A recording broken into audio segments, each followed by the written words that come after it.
Hey guys, today we are in Genesis chapter 6.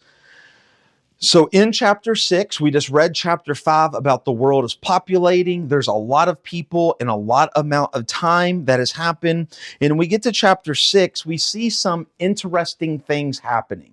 And so let's kind of jump into it. When man began to multiply on the face of the land and the daughters were born to them, notice this verse 2, the sons of God saw the daughters of man were attractive, and they took them as their wives, any that they chose. Now, this phrase, sons of God, in Christian circles, there's a lot of kind of trying to figure out what this means. At the end, we ultimately do not know what it means. But we do have this phrase, sons of God, three other places in the Bible. They all come from the book of Job, and they're all referring to angels. And so here it seems to be that it's saying that as the world was populating and as the world was becoming more and more wicked, the sons of God, not angels that were in heaven, but the fallen angels, that the third of the angels fell, God removed them from heaven. And so these fallen angels saw the daughters of mankind. So you have a spiritual, what we would call a demon, and they saw women, and what happens, they found them attractive and they tried to take them as their wife. Now, the question becomes, is it really fallen demons, angels? Is it man that was possessed by these demons? Or is it saying that the sons of Seth are the sons of God and the sons of Cain are the women? So godly people are intermarrying with ungodly people. I seem to believe that these are fallen angels.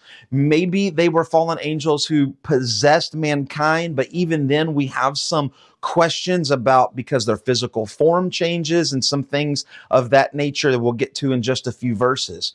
But no matter what, it really doesn't change that we don't know, but we see that these sons of God, these angels, fallen angels, these demons come down and they start to marry with mankind. Now, why would they do this? Remember, Satan was told in Genesis chapter 3 that the seed of a woman would ultimately destroy him. So Satan doesn't take a break. He's on the offensive. So if he can take his demons, his followers, his fallen angels, and have them intermarry with humans and genetically corrupt mankind or spiritually corrupt mankind or both, to maybe prevent the seed of a woman to destroy Satan, of course he would do that. That would only make logical sense. So when we read, that's why I tend to believe that it's these fallen angels that come down. And it says, then the Lord says, my spirit shall not abide in man forever. God is saying we're to the point of no return. This is getting really, really bad. His days will be 120 years. He's not saying that men, that these angels are going to live for 120 years. He's saying at this point, from this point where he says it's too bad, 120 years from that point, God's going to destroy the earth. We're going to find out in a great flood, but he's going to destroy. So 120 years. You were kind of given a timeline. The Nephilim were on the earth in those days, and also afterwards, when the sons of God came to the daughters of man and they bore children to them. Now, once again, this word Nephilim can mean giant. Some translations call them giants, but basically it's the offspring of these sons of God marrying these men, these women of earth. And so the Nephilim, what's interesting, it says that they were before the flood and they were after the flood. But we find out tomorrow that the flood destroys all living things. So how does the Nephilim live? Because maybe it's not of earth, right? Now, maybe it's because it doesn't breathe earth. Maybe because it is these fallen angels. Verse 5, the Lord saw the wickedness of man, and it was great in the earth, and that every intention of the thoughts of his heart was only evil continually. Notice that. I think you would echo it with me and says, man, earth is pretty bad, right? People are pretty cynical. People are pretty against God right now. But back then it says every thought, every intention was that against God. That's how bad earth was. And the Lord regretted that he had made man on earth, and it grieved him to his heart.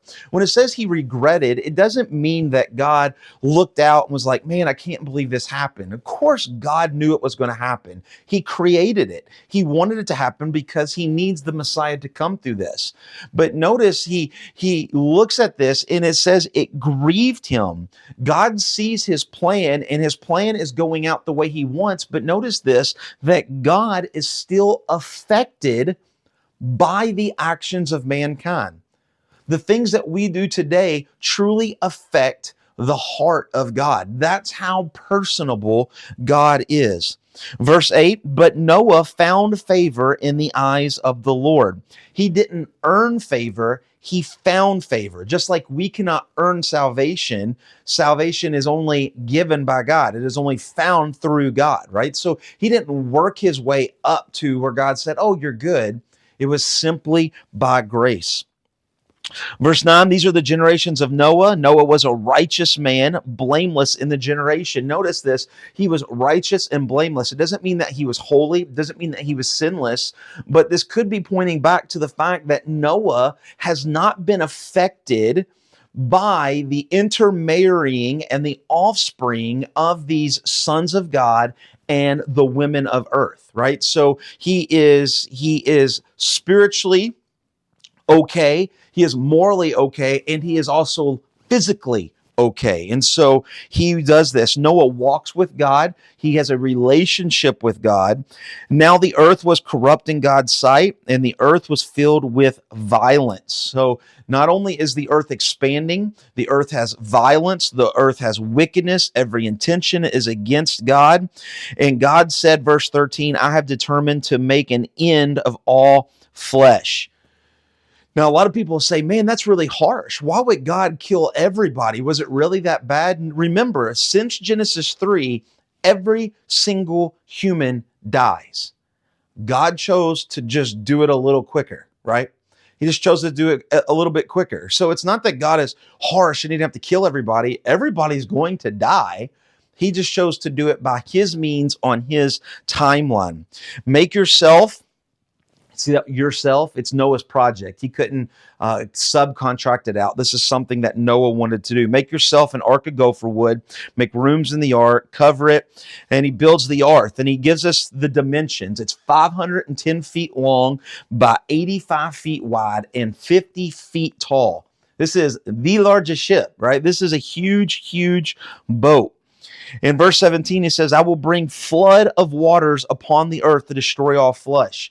There's never been a flood, right? Remember, we said from the beginning, rain has never fallen. They've only had rivers, they have streams. There's never been a flood, so they don't even understand what's going to happen, but God does. But notice verse 18, but.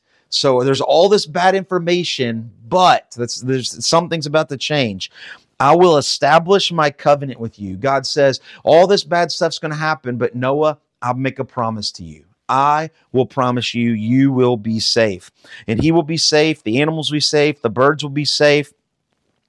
And we notice in verse 20, it says, according to its kind, two of every kind shall come into you. Notice that. The birds and the animals shall come into you. A lot of people wonder, how did Noah get all these animals on the ark? God put it in the animal's heart and mind that they migrated to the ark. They went into the ark. He didn't have to go and get them and round them up like a Western. God put it in the hearts and minds of the animals, and they did as the Creator willed them to do. Verse 21, also take with you every sort of food that is eaten and store it up, food for you and food for them. Remember, they're about to be on a boat for a little bit, right? With a lot of animals. So all the world's going to be covered. So what's going to happen, right? Noah can't just eat all the animals on the boat, okay? They're vegetarians pretty much, right? Up until this point, people did eat meat by now, but being Noah's holy, it's probably more vegetables than meat, right? And so we come to this point, and he says, "Hey, make sure you have enough food, because you're going to be on this boat for a while." And remember, even when the water subsides, everything is killed. Noah would have to work the ground. He would have to plant. He would have to grow. He would have to wait for time. So he needs food, not just for on the boat, but a continual time after that until a harvest can be ready. I hope that makes sense. That's kind of the beginning of the flood. We'll see you tomorrow to finish the flood in Genesis chapter 7.